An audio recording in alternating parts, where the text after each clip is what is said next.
Subscribe, and let me know in the comments what city you're watching from. I love seeing where everyone's tuning in from. In early 1974, when NOAA still relied on sprawling analog hydrophone waves stretched across the Aleutian continental shelf, technicians began noticing irregular low-frequency impacts reverberating through the deep Pacific Basin, slow, ponderous strikes spaced minutes apart, too deliberate for tectonic activity yet too muted to match submarine traffic, as though something massive was being dragged or repositioned across the abyssal plain. The earliest tapes came from the 6-B and 6-F stations, Cold War-era listening posts originally meant to track Soviet subs, but these signals drifted in from far outside known patrol corridors, emerging from a trench system that official bathymetry charts labeled poorly resolved, a bureaucratic euphemism for areas no survey vessel had mapped since the 1950s. Analysts initially assumed equipment malfunction, salt crystallization on hydrophone membranes, seismic crosstalk, even whales colliding with mooring lines. But the amplitude patterns were impossibly consistent, registering as broad pressure fronts rolling along the seabed, each followed by a brief moment of inverted silence, a signature no marine species or geological event had ever produced. An internal memo from August 74 noted that the impacts resembled localized mass displacement, as if a structure weighing thousands of tons were shifting incrementally, yet no accompanying vibrations appeared on land-based seismic stations, meaning the events were either too deep or too insulated to propagate upward. By late 1975, amplitude envelopes grew sharper, forming near-perfect sawtooth ramps that one engineer described as breaching cycles, implying controlled movement rather than random drift. To investigate, NOAA dispatched the survey vessel Argo Marlin under the guise of recalibrating its hydrophone buoys, though its true mission, revealed in a redacted log recovered decades later, was to tow a set of experimental pressure spectral probes developed with Navy funding, designed to capture vector orientation of deep-sea impulses. The probes returned only 3 usable recordings, before a sudden blackout forced their retrieval, but those recordings showed harmonic overtones inconsistent with natural forces, carrying faint metallic resonances that suggested lattice contact, like titanic beams scraping across stone. Technicians attempted to triangulate the source but found the impacts migrated along a curved path, tracing the edge of an unmapped escarpment west of the Bering Canyon, moving at a speed impossible for submarine vehicles of the era. Even stranger, water column thermographs captured a pattern of cold upwellings every time an impact occurred, as if displaced sediment were rising from a void beneath the seafloor. By 1976, a classified working group, later referenced only as Operation Northern Echo, formed to study the anomaly, and its first conclusion, buried in a footnote of a suppressed NOAA briefing. Through 1977-1981, the anomaly escalated with a precision that unnerved even hardened acousticians. The impacts evolved into cyclical sequences, each phase beginning with a long bass, draw, tone, an infrasonic swell too deep for human hearing, but visible on spectral plots as a smooth rising curve, followed by a sudden pressure strike that echoed along the continental shelf like a muted thunderclap, after which the water column vibrated for up to 30 seconds, creating interference patterns that resembled reflections off massive hollow structures. The sequences repeated every 11.4 hours, a periodicity inconsistent with tides or tectonics, and geographic triangulation revealed that the source moved in a slow arc,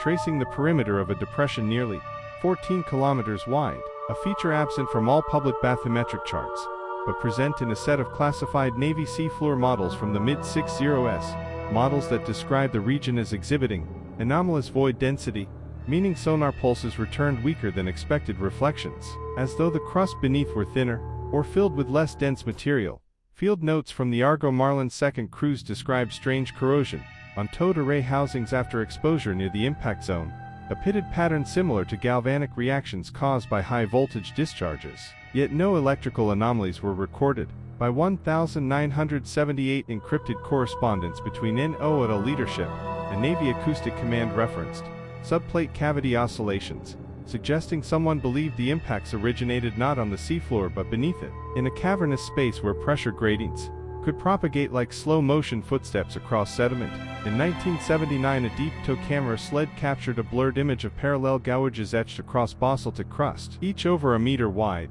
and spaced evenly like the treads of some colossal machine. But the image was confiscated before the film reached public archives, replaced with a notation that the tow cable had snagged on volcanic rock. Internal technicians leaked that the grooves continued for kilometers and ended at the rim of the wide depression, which by then analysts quietly referred to as the basin. Then, in early 1981, after a shift in NOAA leadership, the Northern Echo Working Group was dissolved overnight, research vessels reassigned, and the entire hydrophone archive from the period, analog reels, log books, even calibration sheets, vanished from storage under the explanation of consolidated indexing. Yet no consolidated collection has surfaced in any NOAA or Navy repository. The few surviving technicians who spoke anonymously claimed that the last recorded impacts showed the source descending deeper into the basin, the strikes growing fainter until they ceased entirely, replaced by a single, sustained infrasonic hum that lasted 6 minutes and then vanished, leaving only an unexplained temperature inversion rising from the depths. By late 1978, the task force assembled under the provisional codename SE-03 began reviewing degraded hydrophone reels that had escaped the purge, most of them copied informally by technicians who sensed the NOAA reorganization would bury anything deemed anomalous. And these fragments revealed a pattern the official logs had never acknowledged. Each low-frequency strike registered with a cascading harmonic tail, as though the initiating force resonated through a multi-layered structure not native to the ocean floor, producing metallic undertones inconsistent with basalt or sediment compression. An analyst noted that several signatures mirrored transient echoes, recorded during under-ice Soviet tests in the Chukchi Sea, suggesting either parallel phenomena or an unknown mobile source, traversing a broad arc beneath the continental shelf. But what unsettled the SE-03 members was a reel dated the 12th of June 1979, where immediately after a series of 6 sequential impacts, the array picked up a modulated pulse, resembling active sonar yet offset at a bandwidth no submarine of that period could generate. And within the static someone had penciled a margin note, responding, raising the possibility the array had not merely recorded an event,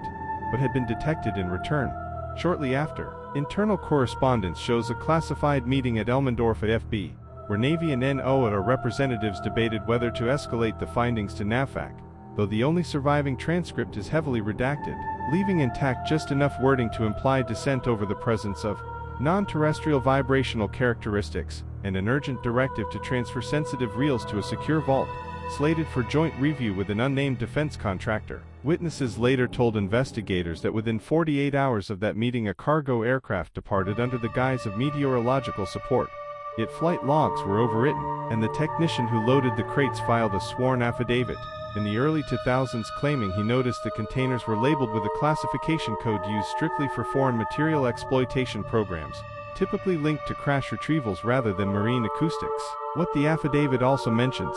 though never verified, is that the crates emitted a faint oscillation perceptible even through insulation, a low hum that fluctuated slightly as though retaining the signature captured on the reels. And a memo discovered in an FOIA release from 1996 briefly references an acoustic artifact sample delivered to the contractor's underground facility near Anchorage, though all subsequent pages were withheld under exemption citing national defense. This convergence of lost reels, off-record flights, and experimental lab routing hints that Operation Northern Echo may have uncovered not seismic anomalies, but evidence of engineered structures operating at abyssal depth, and the pressure to erase the archive appears less about preventing. By mid-1981, the disappearance of the hydrophone archive triggered quiet concern inside a handful of offices that had tracked Northern Echo from the sidelines, particularly within a small analytic cell at NAVFAC Whidbey Island, whose members had long suspected that NOAA's impact signatures were related to the unexplained propagation delays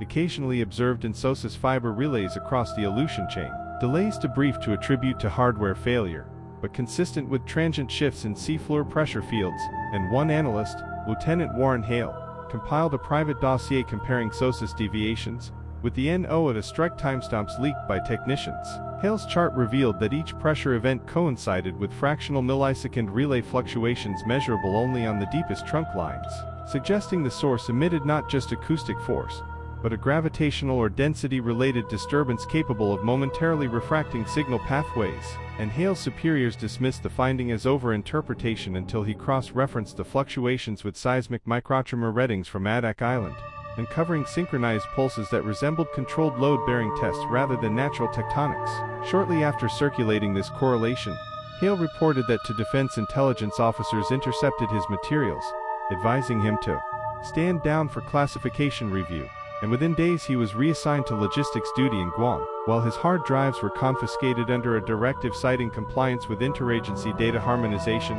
Unrelated, or so it seemed, the USGS facility in Palmer recorded a brief spike in magnetotelluric activity beneath the same basin region, a spike shaped like a discharge curve rather than a geothermal fluctuation, followed by silence across all mount stations for nearly 7 minutes, as though an unknown conductor had interfered with the Earth's natural uncoupling. A declassified memo from 1983 mentions the anomaly only once, describing it as subsurface volumetric redistribution, a phrase geophysicists later called meaningless jargon, yet the memo also included coordinates marking a boundary slightly larger than previously mapped, implying the basin had widened or collapsed inward. Meanwhile, fishermen near the Aleutians began reporting low, structure-borne hums felt through hulls rather than heard, vibrations that caused compass drift and short-lived power fluctuations in older diesel rigs, and Coast Guard patrols dismissed these as folklore until a cutter near Amchitka documented a measurable electromagnetic spike concurrent with a deep,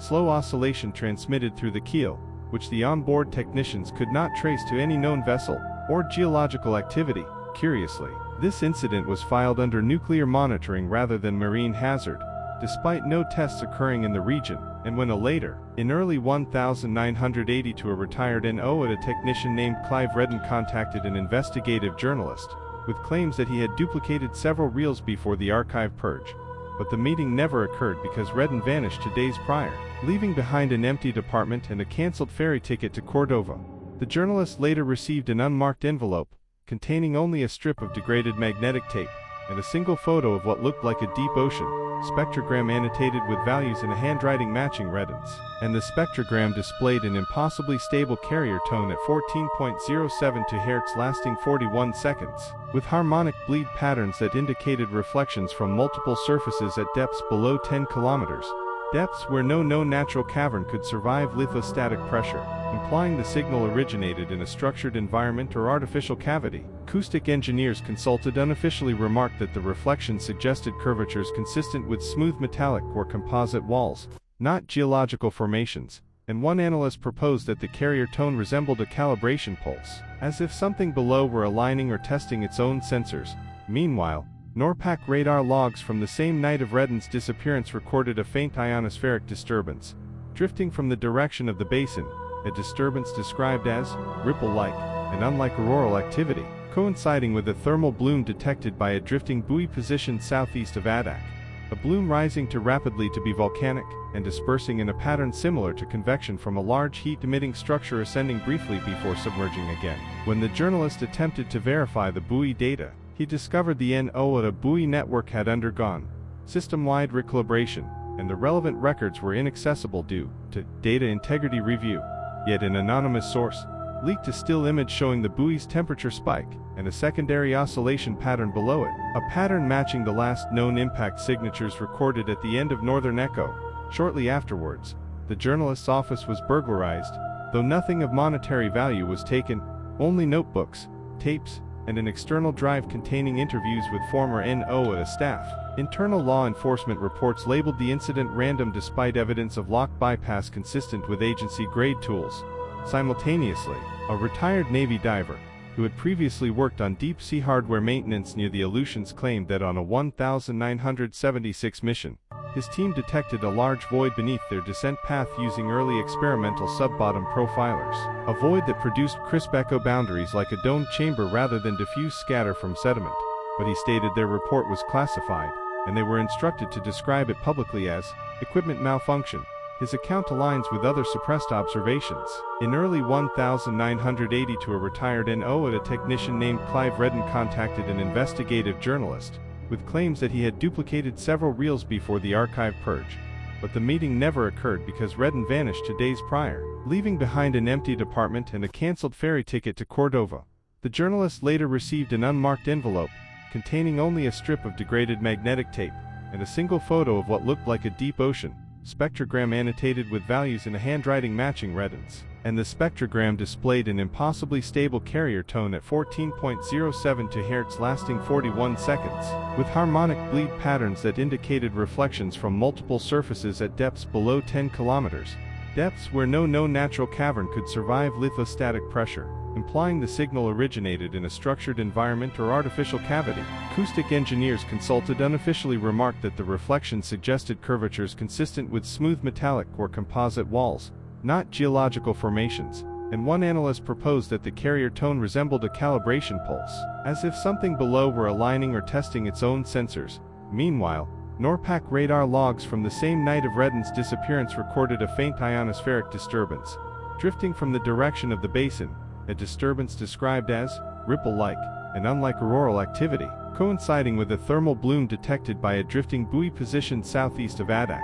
a bloom rising rapidly to be volcanic and dispersing in a pattern similar to convection from a large heat-emitting structure ascending briefly before submerging again. When the journalist attempted to verify the buoy data, he discovered the NOAA buoy network had undergone system-wide recalibration, and the relevant records were inaccessible due to data integrity review. Yet an anonymous source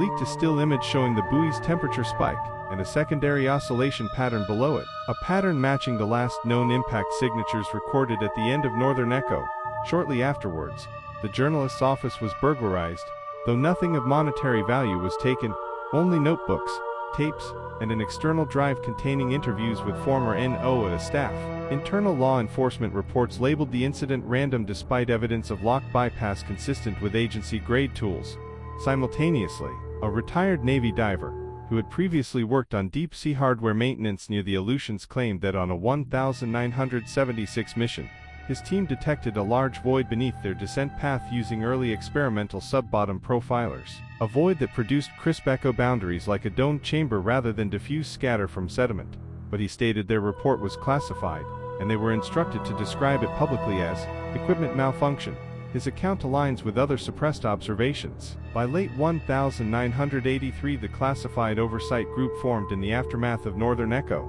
an interagency panel informally dubbed the Quiet Committee, began circulating internal advisories warning that unidentified deep structure resonance was still intermittently detectable along the Aleutian acoustic corridor, despite NOAA's withdrawal and the dissolution of the working group. And these advisories included narrowband spectrograms showing faint oscillatory traces at subinfrasonic frequencies, traces that rose and fell with the precision of engineered servo mechanisms rather than geological drift. The committee's reports emphasized that the signatures were too subtle for public detection yet consistent with pulse trains observed in earlier basin events, suggesting that the entity or system beneath the seafloor had not become dormant, but had shifted into a lower energy operational mode, emitting periodic alignment cycles akin to calibration sweeps. Concurrently, a classified Navy research submarine conducting bathymetric verification near 51 degrees and reported anomalous upward pressure gradients, localized increases in water column density as if an unseen mass displaced fluid from below, triggering buoyancy instrumentation errors that the crew initially attributed to sensor drift until the gradients began synchronizing with the faint oscillations picked up on the vessel's own acoustic array.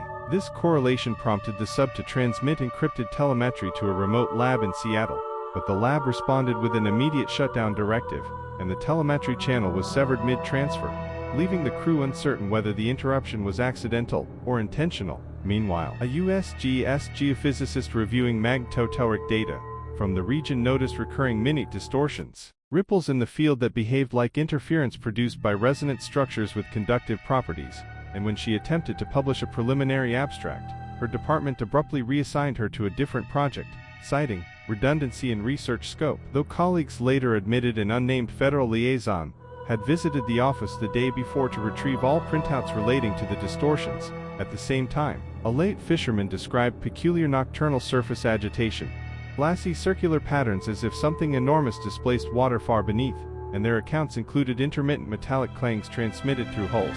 sounds that echoed like distant impacts against a large chamber. Though no vessel was present on radar, Coast Guard patrols investigating these reports detected a persistent low-frequency hum below threshold levels of human hearing yet strong enough to destabilize mechanical compasses, forcing several cutters to abort operations. The Quiet Committee's internal log from December 1983 summarized these combined anomalies with a terse statement: deep structure operational continuity confirmed, implying that despite the archival